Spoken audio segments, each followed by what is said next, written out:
welcome back to another episode of the ADH Dads. I'm your host, CJ. And I'm JJ.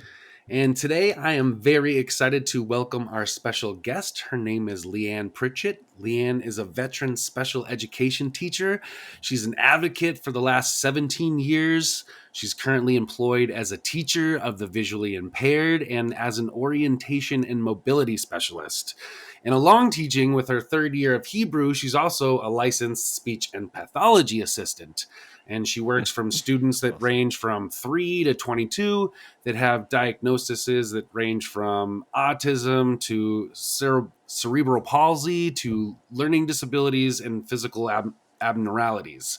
So, and the list goes on and on. So I'm very, very excited to have her on today to talk about what that looks like for our neurodivergent kids and all these other conditions that we just mentioned.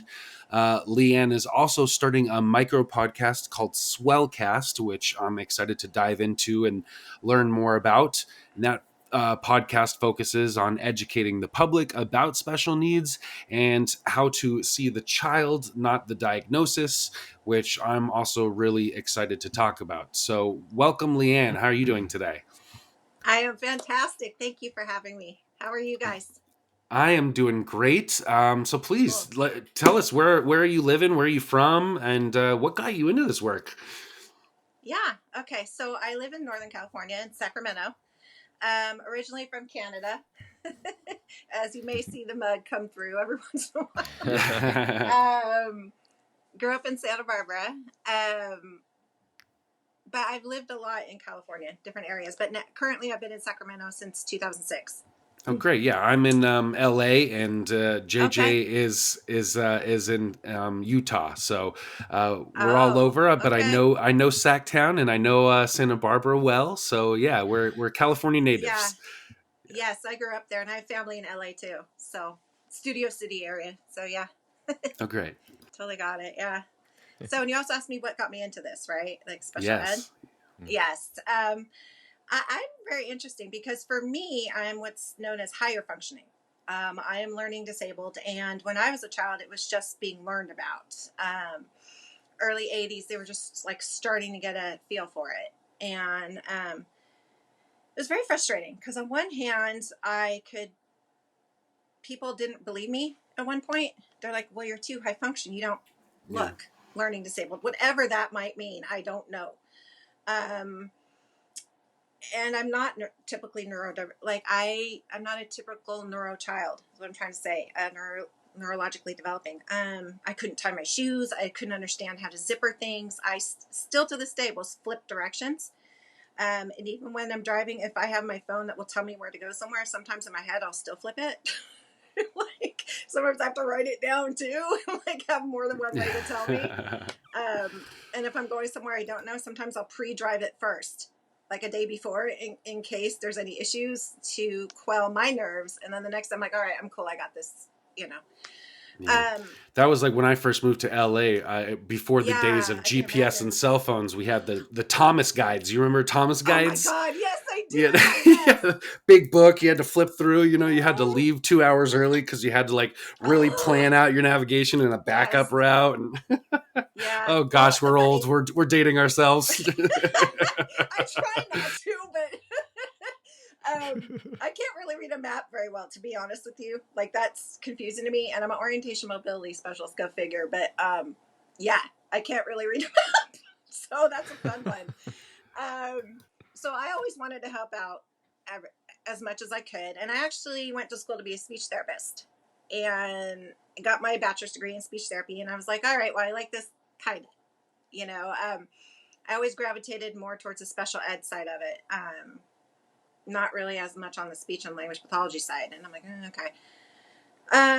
So I got a job originally as an instructional assistant in special ed. And I loved it. I'm like, wow, this is super, super cool. And in 2015, 2010, I went back to school and became a speech therapy assistant. And I loved it. And I'm like, this is so cool. You know what? But I'm doing all the work for the speech therapist. I mean, the slippas, honestly, they pretty much run the show. And I'm like, you know what? I need to take care of myself. I'm going to be real for a second and pay my bills and make sure I can have a sustainable life. So I'm going to go to graduate school and be a speech pathologist. Like, go for it. And so I applied to graduate schools, all impacted, all booked, and it was really funny. My alma mater, San Francisco State, I got a letter from the head of special ed department that said, well, speech pathology is booked. There's no way, even with my really high GPA. But pretty much they sent me a letter. Every other specialty in special ed was open. And they're like, you can take your pick with your high GPA. Where do you want to go? And I was like, wow, okay. Yeah, it was pretty cool. I was like, So I met with the head of the vision department, and that's an area I didn't really know a lot about. And I met with her, and I'm like, this is really cool. I love it. That was my hook. I got inspired again. I said, let's go. So that's how I got to do it. That's awesome. Yeah, my Yeah. best friend is black Mm-hmm. albino, so he's Oh, legally wow. blind. He has Yeah. stigmatism in his eye, so he has, they're always Mm-hmm. moving, and he can't Yes. focus on a lot. And he Right. went to FSDB, which is the Florida School for Deaf and Blind, Mm-hmm. and he just has such positive experiences from some of, well, good and bad, but Yeah. from what I Mm-hmm. remember him talking about, some of the relationships that he gained with a lot of the teachers there, that Mm-hmm. helped him with that diagnosis and learning how to live with it, was really impactful Yeah. to his journey. So again, Mm-hmm. really, one of the reasons why I was interested in talking with you too, and working with kids with mobility and vision issues in your life. So Yeah, it's amazing because people think, well, it's just vision.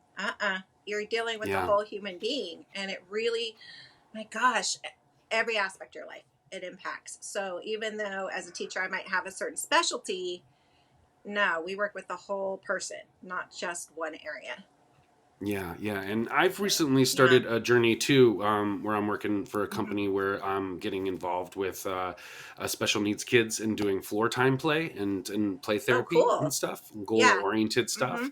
So I've Yeah. been training and meeting with my first clients. So again, very interested to talk to you as I'm entering Yeah. this kind of field as well, and Hmm. working with some special needs kids. So again, just Yeah. welcome. Yeah. So you Thank said you. diagnosis yourself in the 80s. Hmm. So what did that Yeah. look like? What did that look like, and how did that show up in Yeah. your life that you and your family decided to take that route and look into that? Yeah, it's interesting. My mom noticed because even now I'm still known as clumsy. I drop things a lot. I do, like all the time. It's nothing new. And as a kid, it was even more so. And again, I couldn't tie my shoes. I couldn't understand certain concepts. I mean, my mom was just worried, especially with how much I was dropping things, and I couldn't hold on to things, and I couldn't understand that concept very well. Um, and luckily, my adoptive parents, my mom's a nurse, my dad's a doctor. So they kind of had an inkling like, all right, Mm. I'm child number three. Okay, I'm a bit concerned. So I'm trying to think, was it my kindergarten teacher? One of my teachers, my mom talked to, I believe it was my kindergarten teacher. And my teacher had just taken a class about it. And Yeah. they directed me. I don't believe it's not long there any longer. I'm sorry, I've had too much coffee, so I'm a little, but I'm like, oh. I haven't But had enough. oh yeah, it's one or the other for me really. But it's called the Dubin Learning Center in Santa Barbara, and I went there from when I was 5 until I was 17. And they really, again, didn't work with just the school aspect. They worked with me as a person, and they really, really helped me realize, okay, you may drop things, you may do this, but it's okay, and really just helped me on my journey. And that started my path right there and then when I was 5. Yeah, So, and I find that interesting too because we're talking about the 80s, so a lot mm-hmm. of understanding of neurodivergency and autism is like around Yeah. Rain Man, and more Mm-hmm. not as higher functioning. So the fact Exactly. that your parents Mm-hmm. were able to like identify that when it's not as Mm-hmm. so high on the spectrum or on that end of the spectrum, I find is Right. really great and helpful. And the earlier the better, to Mm-hmm. to help our kids understand this. And we've talked to a lot of people that have been diagnosed later in life, Yeah. and I went to a school too when I was fourth and fifth grade, it went to they had this thing called the GATE program, and I don't remember what the Yeah. acronym was for it, but I was in a class with fourth, fifth, and sixth graders, and you would Mm-hmm. learn based on where you were at in each subject. So some kids were below in Oh, math, so they would learn at more of a fourth grade level, even though they were sixth graders. And there were some kids that were right. fourth graders that were really great in math, learning at a sixth grade level, but maybe they weren't doing so good with shapes or reading or Yeah. English or that. So it was really child Mm-hmm. center focused, and I really Right. loved that aspect of it, again, and we're Mm-hmm. talking in the 90s too, so not too Yeah. much past that kind of mentality. And I'm kind of Mm-hmm. interested too to, like, in your opinion, how do you think that that's kind of like changed over the decades for you, and how the professional view and definition of those diagnosis has changed through the years, because it has, and I'm just It wondering has. how, I what agree. you have kind of learned along those ways, or if there's been moments where, as Mm-hmm. the understanding of it has evolved, so as your understanding of yourself. Oh, wow. Yeah, it has definitely changed the definition. I mean, media, it's interesting and it's played a big part. Um, as you were talking, it was kind of funny. I had some I used to like Highway to Heaven, big Michael Landon fan, Little House on Prairie. And they used to have actors that were not, that I know of, diagnosed with a disability, portray someone who did. And that always bothered me in the media. And a lot of inaccuracies there. For instance, blind and visually impaired, your eyes, they don't always just look straight ahead when you have a visual issue. As you were talking about with your friend, a lot of times I'm sure their eyes move back and forth. Um, the brain doesn't always have control over the muscles. And a lot of times, a lot of my kids, their eyes will go back and forth like this. Not everybody, but I'm just saying that's just one example of an inaccuracy. Um, so the definition has changed in a diagnostic statistic manual for a lot of things for these diagnoses on the medical side. And that, along with social media, has changed the definition. And people now, not completely, but they are seeing people with a diagnosis as a person first, and then the diagnosis. Like, okay, someone has cerebral palsy. Okay, you may have a hooked arm. Okay, so you can't open your arm or the door with your right hand, so do it with your left. Like, it's a little bit more accepting, and there's more inclusion now as opposed to back in our day. So it's good that way, and that has helped me with my journey too, because when I first started, I didn't know what to expect other than, okay, they need help. That's all I knew. Yeah. I mean, I never really looked at my students as you're this label or you're this label or you're this label. I mean, we Hmm. need to, in terms of paperwork and documentation, to get them help. But after that point, I'm like, no, your name is Tom. Your name is John. You like to play baseball. Let's do this. That's how I view it. And this is and I'll keep in the back of the mind, okay, I might have to make an accommodation for you, but so what? You're still a person, and I'm here to help you and have fun doing it. I talk with my hands and I have a lot of fun. I love what I do. I love being around the kids. That's the absolute best part of my day. And really seeing them as people first has always helped me. And I've seen myself grow in that respect and not have a preconceived notion. I never do for my kids. Again, I read their file and go, okay, this is how I can help you and keep these things in mind. But that's it. Other than that, I just put it away in my file cabinet and I'm done with it. So yeah, that's been the biggest part of my journey. Because I used to overhelp like many new teachers do, where they do too much for the kids sometimes. And that can backfire. You have a learned helplessness. And then they'll be like, well, I'm not going to do it because Miss Jones will do it for me. Or. Yeah. So I've had to dial that back a little bit and just ask the kids, okay, I noticed this is hard for you to do. How can I help you? And that's been a way that I've improved a lot too with my teaching, is really empowering them to help That's, themselves. yeah. And then if I need to come in, I'll come in, but I let them do it first. If to their ability. Yeah. Yeah, I love that because that's, I guess, the point I was trying to get to. And that's, I guess, like my perspective on it too, is I feel Mm-hmm. as we've moved into the present, we've really, it's been less about a statistic or a diagnosis. And it's been more about like understanding and curiosity and empathy Mhm. Right. in treating an individual. So I love Mm-hmm. that. And I love to see the direction that we're moving towards that. Um, Yes. and Mm-hmm. again, in my experience, we both JJ and I think have run into a lot of older mentality, Mm. special needs Yeah. kids, doctors, Well, Mm-hmm. caretakers that are still statistically mindseted, and that's Yes. I. Mm-hmm. that's the thing that I have a question that I don't know if we can even really answer very easily, but we have come a long way. And Yeah. I, as a parent, have an individual child that I love dearly and can speak so Mm-hmm. much, to his individual qualities and what I love about him. But we mentioned you mentioned the DSM, and it's Mm-hmm. changed, over the years to evolve. Are we seeing, a continuing evolution of behavior and diagnoses that essentially we're just constantly trying to catch up to people of today and individuals? Because I know when I send my kid off to school, there's Mm-hmm. an expectation for the kids, the pool, Yeah. not the Mm-hmm. individuals. So are we going to be playing catch up for the foreseeable future, or are we getting closer to, catering to the individual as a society?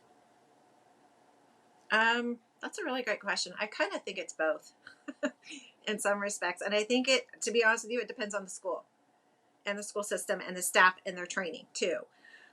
Because as you both mentioned, there is that older sit mentality. And to be honest with you, sometimes I go on IEPs and I see certain teachers, I'm like, oh man, because I know their mentality and I'm seen as like the fun, cool teacher. And I'm like, yeah, I am. Don't get me wrong. But I get We my saw the business mug. done. We know. Yeah. You saw my Canada mug. Yes. Um, yeah, I do think it's both because it's really interesting. On the one hand, people knowledge is great and the inclusion's been wonderful and people are more aware, but then it's almost like a hyper awareness and almost diagnosing too much. Because sometimes kids will be kids, okay? Someone might have a bad day, they might be this. It's not that they're like mentally have some sort of disorder, I mean, it's Mm. kind of almost too much at times. And so, like for me, it's great that people are aware that there are kids with visual needs. And yes, I have no problem assessing them, but sometimes, we all might be tired. Sometimes we might, like, I might look at a paper and it's not that I can't see it, but I don't understand what the heck I'm looking at, right? I'll be like, wait, what? And I'll hold the paper up. It doesn't mean they have a visual issue. But then I'll get like, especially beginning of school year, oh my God, I'll get like 20 referrals at once because the Mm. teacher's like, oh, we got to refer. And so it's an interesting slope that you brought up because it's I, both actually. yeah, I So, can feel that. I can resonate with that a mm-hmm, lot because, Absolutely. um, geez, JJ and I have both had, gotten these diagnoses for ourselves, and our kiddos. yeah, Mm. And it's kind of like, I've had that thought myself is like, are we overdiagnosing here?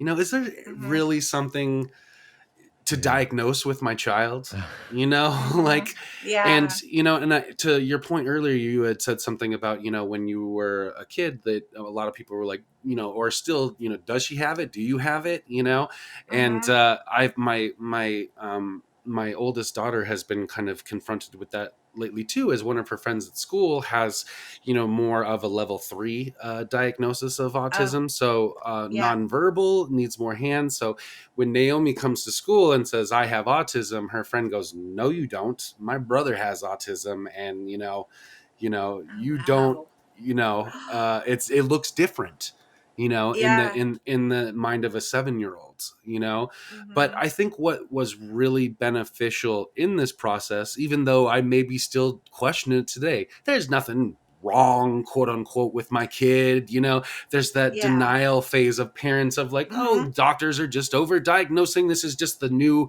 fad in medicine or whatever, but yeah, what I think was very beneficial about this in my journey was that it opened up my eyes to treating the child, not the diagnosis, what we're talking about. Bingo. You know, Yes. that it was a wake up call of like, hello, all of the standard practices and all the self help books of parenting that are telling you to do X, Y, and Z, and they're going to work for your kids. And, you know, don't do this and they won't end up a sociopath, and do this and they'll end up Yeah. a Harvard grad, you know, Yeah. and that ain't going to work in my family. That's not going to work for my Yeah. relationship And with my kid. and it's Exactly. when we talk about treatment, like I think that immediately gives us an idea of, oh, we've got to try and work with something that's wrong. And Mhm. that's what really just it hurts my heart a lot of the time, is that there's so Yeah. much focus on, oh, if something didn't go right, let's highlight it. If something went well, we don't hear about it. Yeah. Yeah. But Exactly. I mean, it's got to be 85-15 or better. You know, our Mhm. kids are generally doing well, even if they have a Yes. diagnosis. But there's so much emphasis on, oh, this isn't going well. We need to change this. Yes, exactly. That's what I strive to do with my lessons too. You know, is just make them feel good about themselves first and foremost. They are wonderful human beings. I have the privilege of working with these kids first and foremost, and no matter what, it's always a positive experience with me. And if they need help with something, I'll be like, okay, well, you know, that appears kind of hard to do. Let's try it this way. But I'm never like this. You know, the old way. I'm not in the old school thought. These are kids. The fact they can get up out of bed and get dressed and just go throughout their day, God bless them, they did it. You know, you're there. So who am I to come in and be like this? No way, and like shake my finger.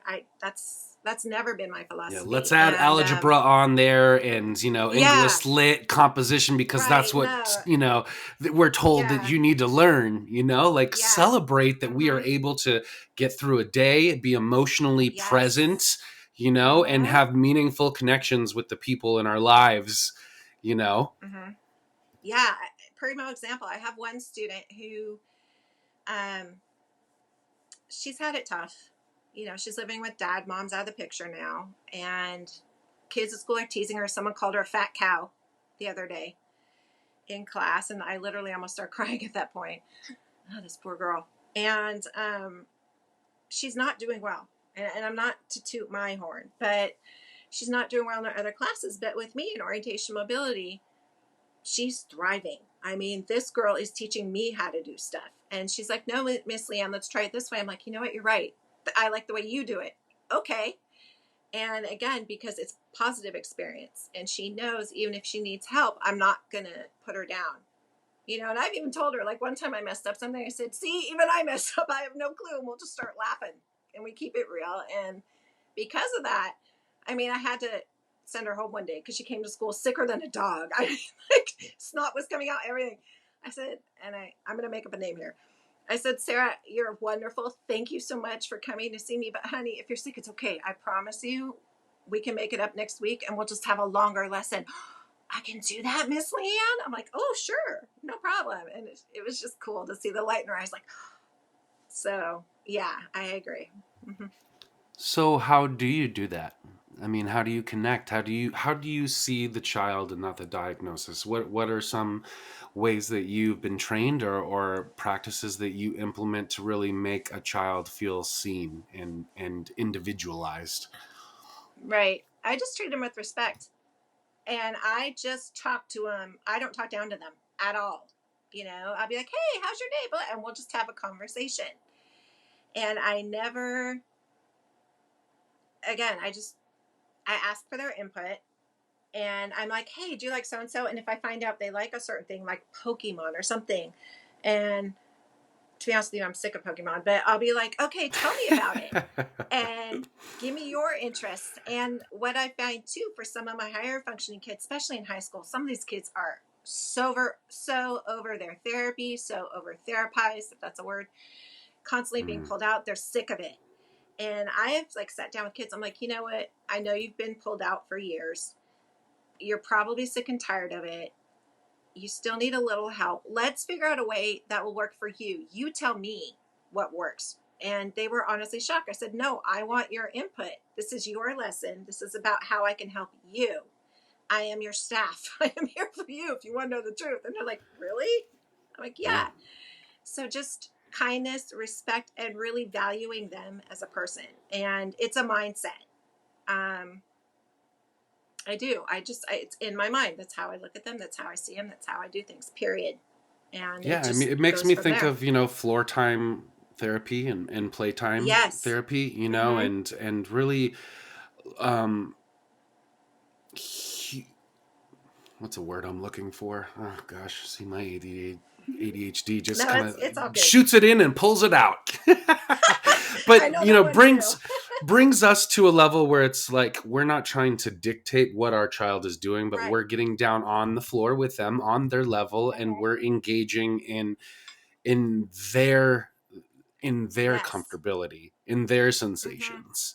And Right. And that has mm-hmm. been so empowering rather than to just be a parent all day, put your Mm-hmm. shoes on, time for lunch, you got to clean that up, it's time for this, it's time for that. It's you tell me what it's time for. How is this looking right Yes. now? Let's engage where Exactly. you and I are equals and we can like collaborate and build something together. So I'm curious, like Mm-hmm. what are the benefits of that? What have you seen, and how do you see those resonate and show in returns to you when you implement Yeah. that kind of mindset in therapy? Sure. Because I do actually. That is a big part of my teaching philosophy. Um, I it it's worked on so many levels. Because even though as a teacher I might have a specific plan, like this is your goal, your IEP goal that we're going to work on today. But again, if it's not working and I see that's not where the child's at, I'll scrap it. I don't have to be married to it. I have a whole year to do Yeah. this. And that's something they And they it have taught me in my training too, is like we have right, goals, but like if it ain't working, like your job is to just just be present and just be there. mm-hmm, right, yeah. Because that one day when this How young many lady was called, opportunities yeah, do our kids, especially kids with special needs, get that in their day? Where they feel like exactly, I'm the one that gets to make the decisions?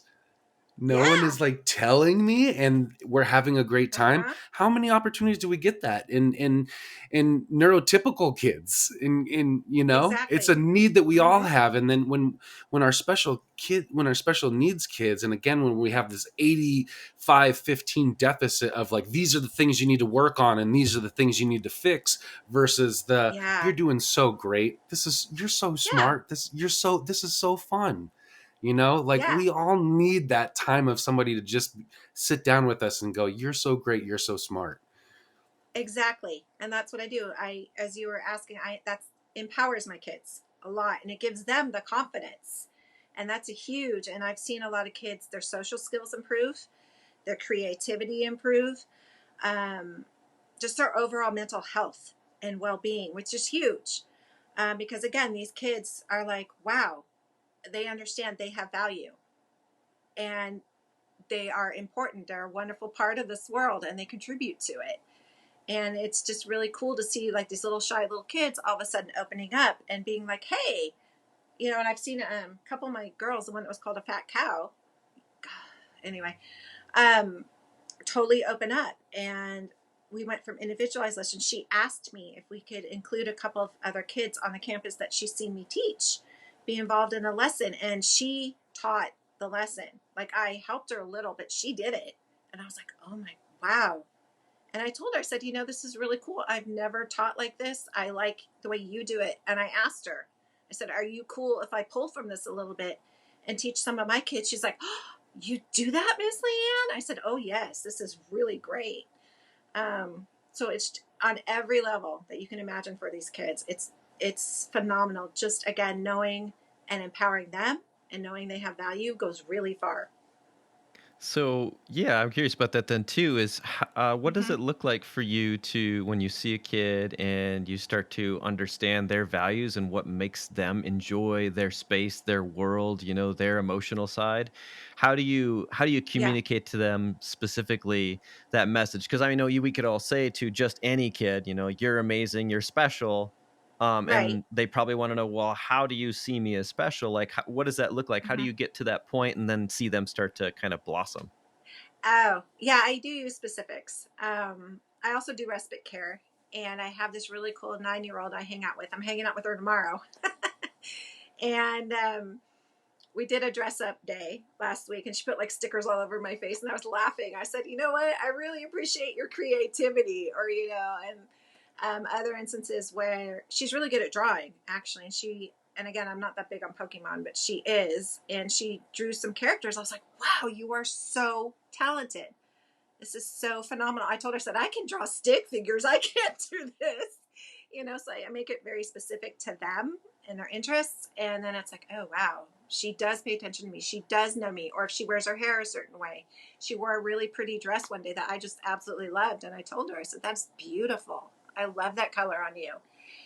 Things like that. Or I don't know, for a guy, if he has like a cool cap, I'm like, dude, that's so cool. I love it. Or, whatever. Just make it more towards that.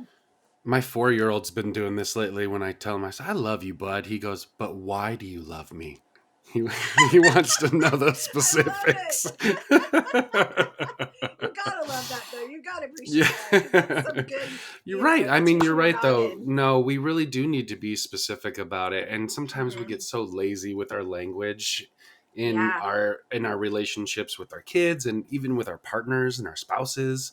It Yep. becomes this language of, did you Mhm. have a good day? How are you doing? Okay, fine, good. Yeah. Where Yeah. we need to Yeah. really, we need to be creative about that language and the questions. It Yeah. Mhm. needs really to find those and to expand outside of one word answers. and Yes. and Yes. it's not even just like one thing that I learned recently. If we struggle to create a compliment, we can create an observation and explain our Mhm. observation. So even with True. drawing, say I see you, you drew big eyes on this character's head. Tell me about Yeah. that. And that gets Exactly. them, oh, I'm being paid attention to. My abilities are being noticed here. And now I have the opportunity to express it in my own way because it's a question. It's not just a, hey, good job. That's a good point. Yes, definitely. And I like that. Yeah. Because then it's not a one word answer. And then you're pulling more language and more thought process out of them. So, yeah, definitely. And where do you think that maybe like our education system is falling short in some of these areas, or where do you see, that fall short that you wish that you could see outside of the special needs classroom, or maybe even inside of it? Yeah. Few areas. It's always interesting, especially working in the public school system, because they have certain rules they have to follow, and sometimes they have staffing issues, and they'll be short people, and let's say their one-on-one assistant is sick, and it's for a very specialized need. So a lot of the time, these kiddos don't get the attention in terms of the one-to-one they might need because their one-to-one is sick, and there's no one there really trained to assist in certain areas. There's that respect. Also, I think a lot of our kids, in terms of their creativity and their thinking, is falling short because some kids, well, all kids actually, in terms of technology, I think it's great in some respects, but in some respects, I don't think we should rely on it as much as we do. I do think it's okay to make the kids take a paper and a pencil and write. I do think some old school things are good, and sparks creativity. Like, let's say you give them, well, this book we've all seen in school before, like Brown Bear, or a book or something, or give them an object and be like, okay, and you do an activity based on that where they write their own story based off of an object, or do something with a partner where it's just more engaging. And I see it like certain lessons throughout the day, like we're doing our English language art lesson. Okay, so they might do it for a certain amount of time, but maybe not like a whole day. Because again, oh no, we need to watch this video, we need to do this. And I'm not saying it isn't good, because there are some good things too, but for me, there needs to be more of a balance and not just all one way or another. And I know for my kids, like those that have Braille, there's some really great technology too, but they need to do it old school first. Like the old school Brailler, which is a pain in the butt, I'm not going to lie. They're very heavy, they're clunky, they're like an old fashioned typewriter. And they're not easy to do, but the thought process and the learning involved is great. And if the tech breaks down, they still can do their work. And they're not like, oh my gosh, Yeah. tech broke down, I can't do anything anymore. So again, there needs to be a balance there. And I do think a lot of special ed is especially being pushed with the tech side of it a lot, which again is a help, but it's not the only thing. So So yeah, I mean I agree, and I think, man, the value that my kiddo brings to, we're working on handwriting, but he has such a great cool. ability to draw. He loves to draw things, big fan of that Awesome. stuff. And Yeah. being able to kind of like nurture that and let it really grow at home is great. Do you have Hmm. like any other recommendations for, say, families and how they can implement some of those education techniques at home? Yeah. Again, it's going to be different for everybody, based on their child and their wants and their needs. But any educational technique, always make sure you are partnering with the school and the teacher, and especially if they have a one-on-one.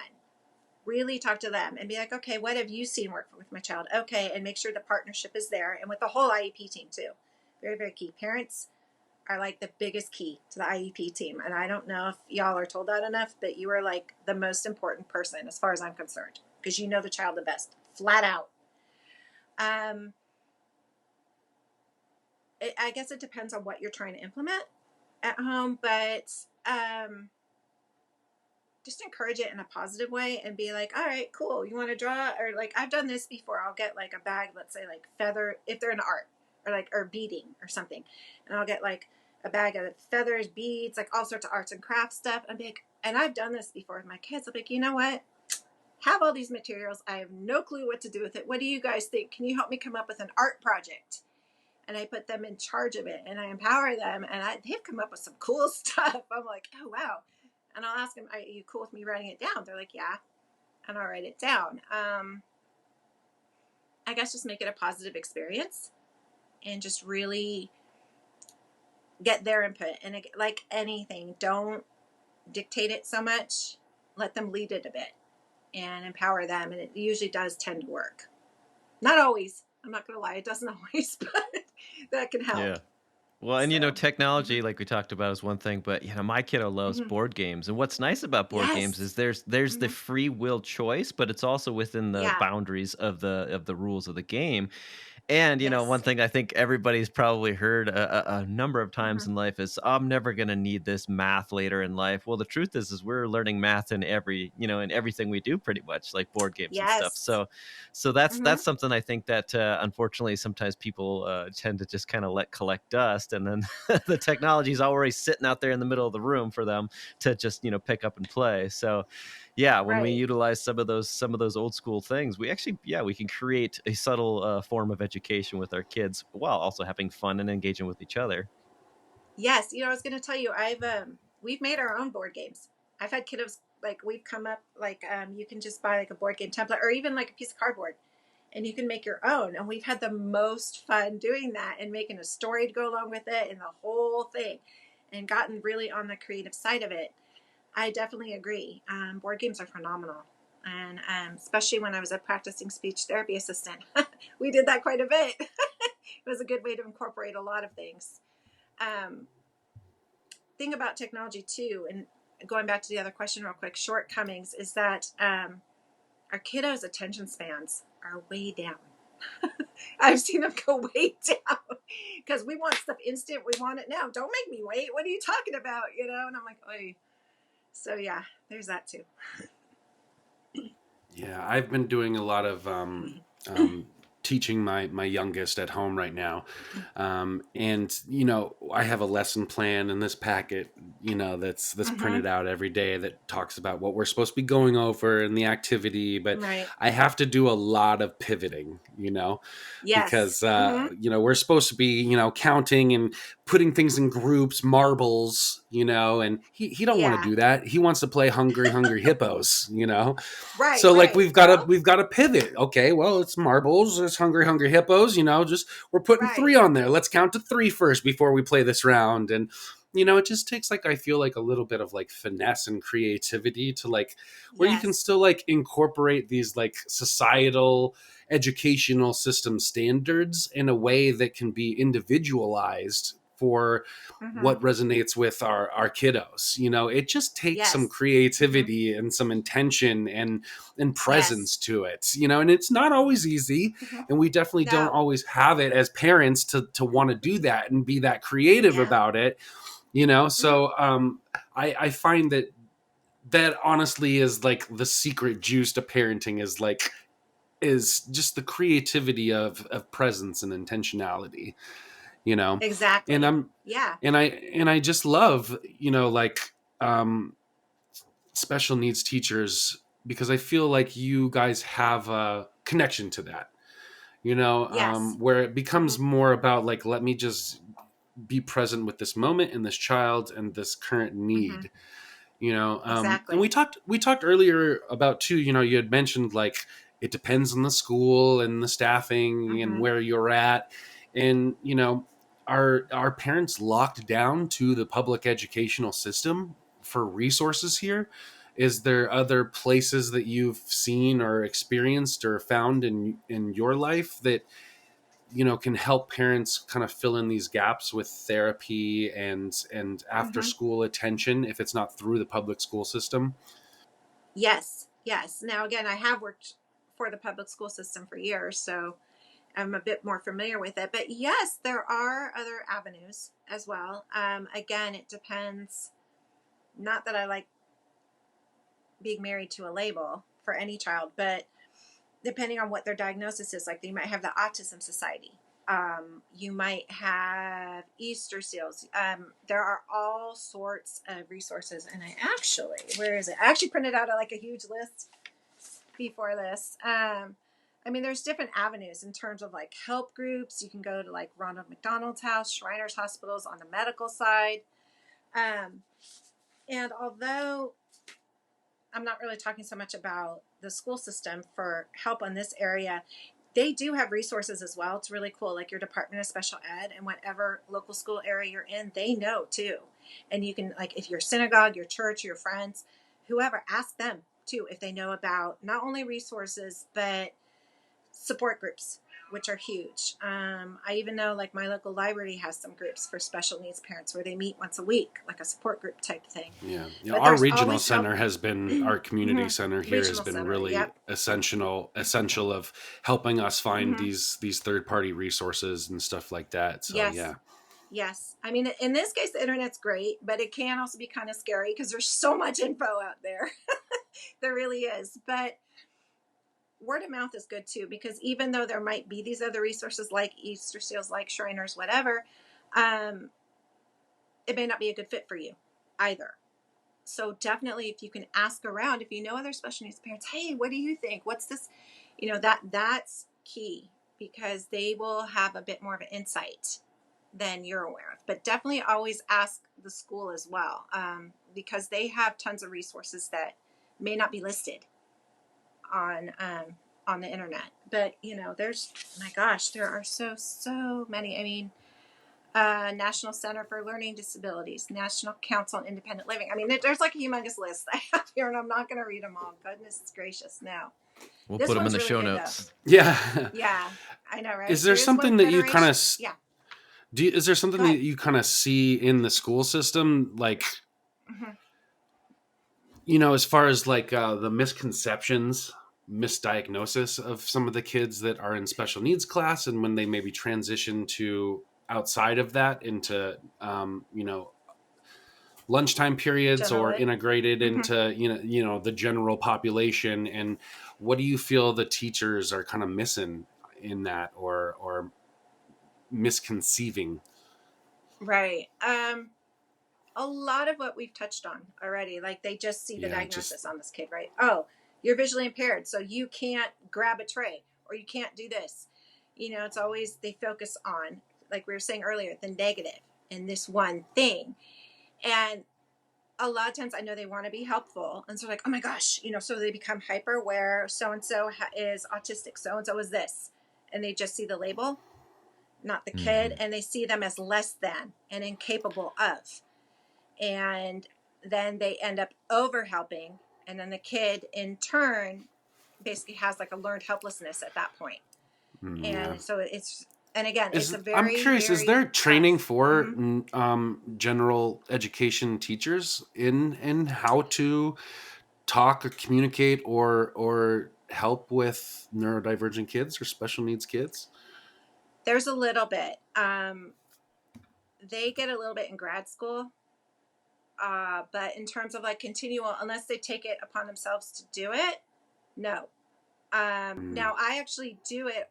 I do it where I'm at in Sacramento in the Yeah. schools that I work for. I've asked them to do it, and I Mm. do workshops and I do things. And myself and the deaf of hard of hearing teacher, we did one together, and we did one. Not that we want to point out our kids, but we did let some of the school campus, the safety people know that they may have a special needs child. If you see certain behaviors, they're not being, especially deaf and hard of hearing, right? If they can't hear you and they ignore Yeah. you, they're not being defiant and being a schmuck. They're really, they can't hear you, you know? So Yeah. I do it, but unless they take classes for it, no. Specific training, no, there's not, as far as I know. Interesting. Yeah, that's definitely something Yeah. I would like to see, because how vitally important, Yeah. because how many times in a day Mm-hmm. does a deaf kid get stopped because, Yeah. some teacher thinks that he's just being a hoodlum or whatever, Yeah. Yeah, And exactly. my simple Mm-hmm. question would be is, let's say you have a conversation and they say, well, this is the way Yeah. we've always done it, or this is what Mm-hmm. we know has worked, and you Mm-hmm. can see that this isn't the best path forward. How do you have that conversation? Do you mean with the school people or parents? Yeah, Or because okay. let's just say Mm-hmm. the school system says, well, this is what we have in place, and we don't have the resources to. Cat wants to weigh in. I don't know if the cat has some good Yeah. advice on this one, but Hi, Hobbs. I'm sorry. Hobbs always has a lot to say. I'm sorry. that's okay. Yeah. I had a cat on the other end of the phone with the person I was talking Mm-hmm. to earlier. Just felt like maybe I speak to cats and they're just responding to me because this is twice You're a today. cat whisperer. Yeah, yeah. But so I mean that Yeah. I am curious because I do think that a lot of teachers, a lot of principals, or just the school in general will Yeah. have that. They'll have that block. They'll say, this is Mm-hmm. what we have. This is what the resources we have available, and this is what's worked, at least to the point that it's worked for us in the Mm-hmm. past. And Right. you have an opportunity to have that conversation. What could that look like for them? Right. So I always am very kind. I say, I appreciate that. I understand where you're coming from. I've been in the school system all the time. I get it. I said, however, because part of my job as a teacher is to advocate for these kids. That is my job. And so I always tell them, look, I understand this may be what's been in place, and I've had asked them to come observe the child with me. I'll be like, I want you to come with me during my lesson. I want you to observe. You let me know what you think. This is what I've observed. I want to get a second pair of eyes on this. Make sure this is what I'm seeing. Because part of an IEP team, I have to be respectful of everybody. And even though in my head, I might be like, oh my gosh, I so don't agree with you. You're full of beans, right? I can't come out and say that. That's not productive for the student. So I get them involved. That's one way I've done it. I've also just had a conversation. And then this is where my workshops come in. I'd be like, you know what? I think this is a really good training. Do you mind? Yes, Hobbs. Do you mind if this is what we do? And I've had like hands-on workshops. And it's been an eye-opener because it's been a first-hand experience for them where they're like, oh, like I have had principals be blindfolded and someone lead them around the school, telling them where to turn, where to go. And all of a sudden they're like, okay, that's why. This is why you do this. Oh, okay. All of a sudden they get it. And it's on a level that they wouldn't have otherwise. Because sometimes when you talk to people, because they'll do the same thing in their head, they'll thought like, you're full of beans, whatever, lady. Yeah. And so when they experience it, then they're like, oh, literally you can see the light bulb go off. And then I'm like, there you go. I got you. So that's pretty much how I tackle that. So it sounds like we all need to start listening to Leanne's podcast here, because she's going to help fill us in on the gap. So I love I'm it. trying, man. Yeah, It's yes. new. Yeah. Well, yeah, where can we find that? Where's the link Yes. to the podcast, and where can people check that out? Yes. So it's a micro podcast. They're 5 minutes each episode. But what's cool is that you can then chime in the conversation, and it's audio based. So it's at swellcast.com/the Miss Leanne. And gosh, I'm coming up on a year almost. And it's really cool. It's a lot of fun. I've met great Hey, people. yeah, we just hit our And year mark too. yay! Awesome. Yes. And it's really good. It's really made me feel good, and knowing that I'm Yeah. making a difference too. And I'm really, because I'm just trying to help as much as I can, however I Same. can. So yeah. Same, yeah. So I mean, honestly, I have the best seat in the house when it comes to this yeah, podcast. You know, I get to sit here and yeah. ask you the questions, and I learn the most. You know, so Yes. if there's if there's 12 people listening and they're all family and friends, I'm still doing this podcast because I learned so much from talking to people like you. You know, so Oh, thank um, you. Yeah. Well, it's interesting. I was just gonna say, yes, there's the numbers, but then who do you know who they told and who they told and who they, yeah. right? Like, you don't know the trickle down effect. So For yeah, sure. something to And keep yeah, in mind. it makes me Yeah. feel good. And I wish that, I had something like your podcast and what we do here as we started this, to really kind of like help me Yeah. understand all of this. Cause it can feel like really Mhm. overwhelming, not Yes. knowing Hmm. this stuff. And the Yeah. the more that I find out though, the more empowering I feel that it is. And like what a Yes. Yes. special relationship I have with my kiddos and what a special parent I am that I get to look at the world differently and get to be challenged in Exactly. ways that really are great to my growth and perspective and understanding of humility, people, and empathy. Hmm. So I'm Exactly. really thankful that I get to do this with people like you. Is there Oh, anywhere thank you. else where Mhm. our listeners can reach out to you or get in touch with you or touch base with you? Yes. I'm trying to think because I get like the weirdest requests on Instagram, so I don't like to give it out. Like, I have so many celebrity impersonators. I'm like, okay, not all of you can be Keanu Reeves or whatever. Yeah. It's just like I start laughing at one point. It's kind of funny. Um, but my email, if you honestly, people can email me, Leanne M. Pritchett, that's one word, at gmail.com. That's always a good one, email, because I'll get back to you. And let me think. Leanne and Pritchett on Facebook. I'm on Facebook as well. That's a good Great. one. Yeah, definitely those. Because Instagram, man, there's just too many weird people on there. Sometimes it's like, There is only you one know, Keanu Reeves, honestly. Yeah. exactly. I think I got like 5 of them one day, all claiming to be him. And I mean, it was funny and it gave me a good laugh. And I'm like, really, people? You have nothing better to do than this? So, anyway, Well, that's yeah. where, guys, I'm going to put all that in the show notes for you so you can reach out to Leanne and see what she's up to on her podcast, though. And really appreciate you guys tuning in here. If you're a fan of the show, please go leave a review. Same with Leanne's podcast, that let's help Thank you. grow, let's help spread this knowledge and this love Yes. and our intention here and what we're trying to do. So please, that's really the best way to support us at the ADH Dads and to support our guests as they come on the show. So thank you guys for tuning in. I hope you got as much out of today as I did. I'm your host, CJ. I'm JJ. And thank you so much, Leanne. This has been another episode of the ADH Dads. See you next time. Thank you.